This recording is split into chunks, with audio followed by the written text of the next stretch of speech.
దేశమంతా ఎంగిలి పూలు అంటున్నారు. కానీ 100% అది ఎంగిలి పువ్వులు కాదండి, ఎంగిలి పడని పువ్వులు తంగేడు పువ్వులు.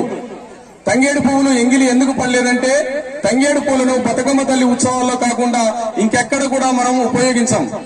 ఆడవాళ్లు జడలో పెట్టుకోరు, మాలలల్లి మెడలో వేసుకోరు, ఉత్సవాలలో ఊరేగింపులలో ఎలాంటి పూజలలో కూడా తంగేడు పూలను వాడము. కనుక అవి ఎక్కడ కూడా ఎంగిడి పడలేదు. అలానే పువ్వులలో ప్రతి పువ్వును క్రిమికీటకాలు సైతం ఎంగిలి చేస్తాయి. మీకు అందరికీ తెలుసది.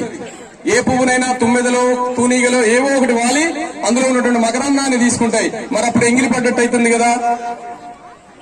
అందుకని తంగేడు పువ్వును మనం ఎలా తీసుకొస్తాం? పువ్వు విచ్చుకోక ముందే మొగ్గ దశలో ఉన్నప్పుడు, ముడుచుకొని ఉన్నప్పుడే తీసుకొస్తాం. పువ్వులను తెంపుకురాం, గుత్తులుగా విరుచుకొస్తాం. అప్పుడు ముడుచుకొని ఉన్నప్పుడు క్రిమికీటకాలు సైతం ఆ పువ్వును ఎంగిలి చేయలేదు. అంటే చూడండి ఎంత పవిత్రంగా